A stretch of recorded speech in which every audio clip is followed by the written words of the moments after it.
Live from Moscow, this is RT. I'm Rory Suchet. Thanks for joining us on the programme. If you haven't already heard, massive twin blasts have rocked the Syrian capital, ultimately targeting the army's command headquarters. Already the rebel group, the Free Syrian Army, claiming responsibility for this enormous bombing in the capital. Let's discuss it further now with Patrick Henningsen, geopolitical analyst for the Current Affairs website, UK column, joining us live from London. Patrick, a pleasure to see you today. Let's talk about the blame game here very quickly before we delve deeper in the matter. Two enormous blasts in Damascus targeting a government building. Who's responsible here? Why target such a major facility in the heart of the major city? It's clear now that the hell that's been unleashed by the U.S.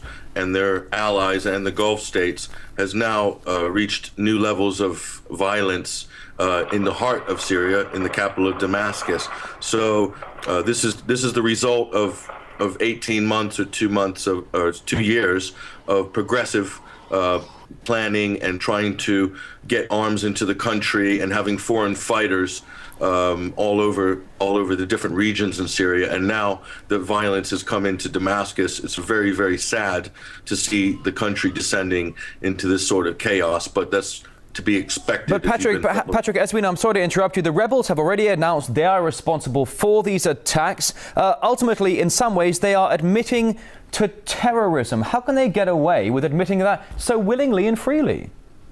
Well, they can do that, Roy, because they have the full backing of the United States, the Foreign Office in Britain, France, Israel, and all of the Gulf states, who seem to have some sort of international mandate in the quote-unquote international community.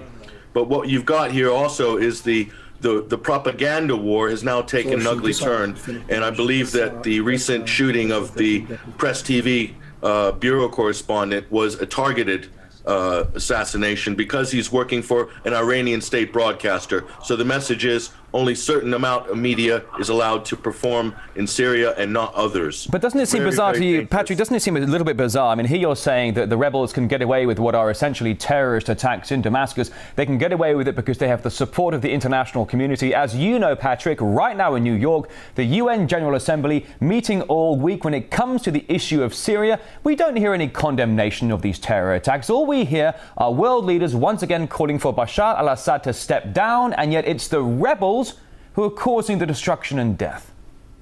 Yeah, well, this flies in the face of the official policy of Washington and the other NATO countries and their war on terror for the last 10 years. And now they're actively supporting real terrorists who are indiscriminately targeting civilians, journalists, religious ethnic cleansing of Christians in central Syria. This is like Nicaragua, which the previous U.S. government and CIA had orchestrated a total destabilization in a country like Nicaragua. Only now you can have the element of foreign fighters. So Syria is like Nicaragua on steroids.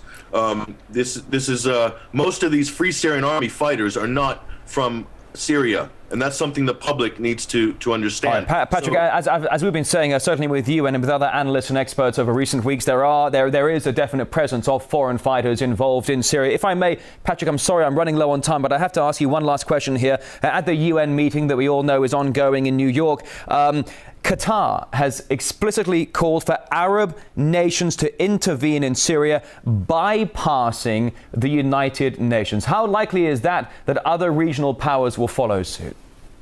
Well, they've made such threats in the past, and so has Saudi Arabia. These sort of ideas have already come out of the Gulf states. But what it is, it's a complete runaround. You can see what's happening here, Roy. This is an interesting narrative. This looks like the League of Nations before World War II, the United Nations, who is completely, in this case, useless in any kind of international bilateral diplomacy, and they're going to be blamed if Syria falls and if a conflict of Iran ensues after that, a World War III situation. It's the perfect storm to put in a new global government in sort of 5 to 10 years' time. But as you can see, this total hypocrisy, and it's quite surreal.